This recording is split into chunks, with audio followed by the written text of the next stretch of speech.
नमस्कार and welcome to अपना classroom. दोस्तों, आप सभी का अपना क्लासरूम चैनल में स्वागत है।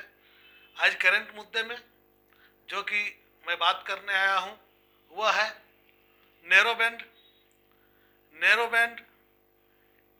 Internet of things. Narrow band internet of things 5G network. ये 5G नेटवर्क है जो कि 10 दिसंबर को BSNL ने अपने उपभोक्ताओं के साथ साथ देश के सामने एक ऐसी रणनीति पेश की या एक ऐसी चीज की घोषणा कर दी जो इंटरनेट के दुनिया में एक क्रांतिकारी कदम माना जा सकता है। इन्होंने 10 दिसंबर 2020 को साइलो कंपनी के साथ साझेदारी करके भारत में पहला satellite based narrow band internet of things जो है इसको लॉन्च करने की घोषणा कर दी। यह भारत में क्या फायदा होगा narrow band internet of things से? यह भारत में जो मछुआरों हैं, किसान हैं, खनन उद्योग हैं और जो लॉजिस्टिक इंटरप्राइजेज है इनको मदद पहुंचाने के लिए और जो हमारा भारत का जो डिजिटल इंडिया मिशन है इसको आगे बढ़ाने के लिए यह पूरी तरह से मेड इन इंडिया प्रोजेक्ट है। और इसमें जो है BSNL ने जो साइलो कंपनी के साथ साझेदारी करके इसे लॉन्च कर दिया। दोस्तों, इसमें क्या होगा ये भी बात जान लें कि इसमें जो narrow band internet of things जो है यह जो भारतीय समुद्री क्षेत्र के साथ साथ ये किस में काम करेगा, ग्राउंड इंफ्रास्ट्रक्चर को भी जोड़ेगा। यह जो है ना नवीन और सस्ती दूरसंचार तकनीक है। क्या है?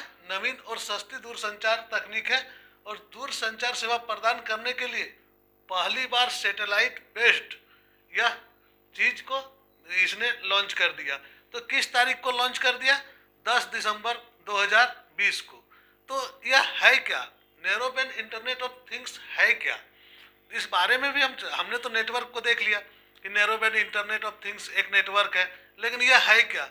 यह जो narrow band internet of thing क्या है? यह low power area LPWA low power area network तकनीक है। लो पावर एरिया नेटवर्क तकनीक है जिसे इंटरनेट ऑफ थिंग कहा जाता है। इसे ही इंटरनेट ऑफ थिंग कहा जाता है। इसका जो इंटरनेट ऑफ थिंग का व्यापक रेंज में मुहैया कराने में यह सक्षम होता है। व्यापक रेंज में मुहैया कराने में यह सक्षम होता है। इसी उद्देश्य से इसका विकास किया गया है। इसमें क्या है कि उपकरणों में जो उपकरण यूज होते हैं उसमें बिजली की खपत को कम किया जाता है। Narrow band internet of things में अगर आपका मोबाइल में उससे काम होता है तो आपकी बैटरी जहाँ 4 घंटे चल रही है वहाँ वो 14 घंटे भी चलेगी, क्योंकि यह सैटेलाइट बेस्ड होता है। सभी जगह वो नेटवर्क आने जाने का प्रॉब्लम आपको नहीं दिखेगा। और इसका जो सिस्टम क्षमता है यह बहुत ही आधुनिक है। यह तकनीक एक वाहन को दूसरे वाहन से जोड़ने का भी काम करती है और साथ ही साथ वाहन का जो दूसरे उपकरणों के साथ कांटेक्ट होता है उसमें भी यह बहुत ही बेहतरीन ढंग से काम करती है।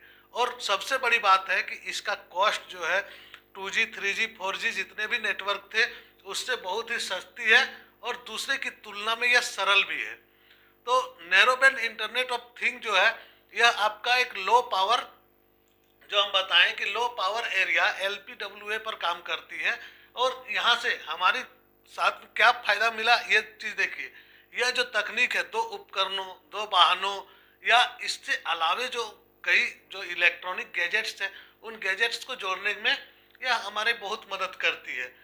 तो 10 दिसंबर 2020 को जैसे ही इसने घोषणा किया तो हमारा जो सिस्टम है एक बार पूरी तरह से इसकी ओर निगाहें चली गई कि ऐसा क्या बात है कि इन्होंने 10 दिसंबर को जो घोषणा की थी वह घोषणा क्या था इस बारे में। तो पहले हमारा जो सिस्टम था वह था GSM पर और GPRS पर। ठीक है, इस पर आधारित होता था। GPRS का मतलब क्या होता था आप लोगों ने पढ़ा होगा, और नहीं पढ़ा है तो फिर भी मैं बता देता हूँ। GPRS जो होता था वह होता था आपका G से जनरल पैक्ड रेडियो सर्विस होता था GPRS का मतलब। और GSM का मतलब होता था global system for mobile communication. GSM का मतलब होता था global system for mobile communication.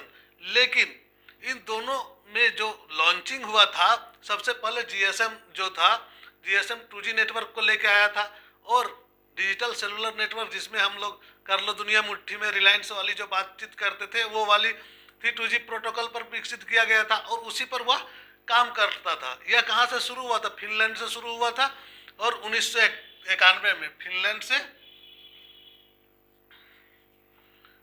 से शुरू हुआ था और 1991 में शुरू हुआ था। यह जो तकनीक था वो फिनलैंड से शुरू हुआ था 1900 और 2010 के दशक में इसकी हिस्सेदारी 90% से अधिक थी।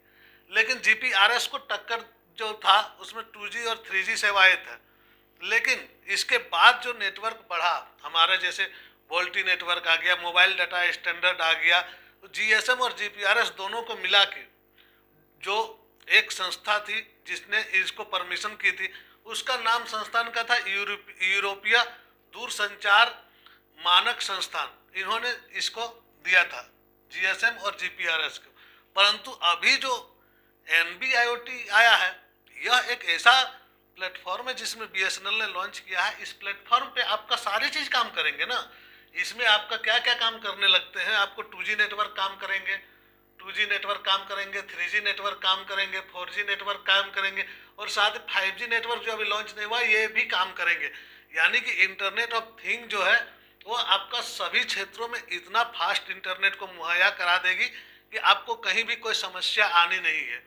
तो BSNL को की यह छलांग जो है ऊंची छलांग कही जा सकती है और भारत सरकार ने BSNL में यह जो तकनीक को लॉन्च करने की जो प्रक्रिया दी है, इसमें स्पेक्ट्रम का भी कोई झंझट नहीं, कोई झमेला नहीं है और इस सिस्टम का जो क्षमता है वो बहुत ही बेहतरीन क्षमता के साथ आगे बढ़ेगी।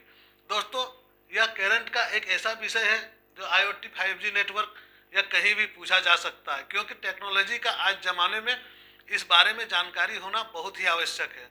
इसलिए आप सभी इस वीडियो को देखें और चैनल को सब्सक्राइब कर लें। इस प्रकार के करंट अफेयर्स से रिलेटेड भी वीडियो इसमें आपको लगातार मिलते रहेंगे।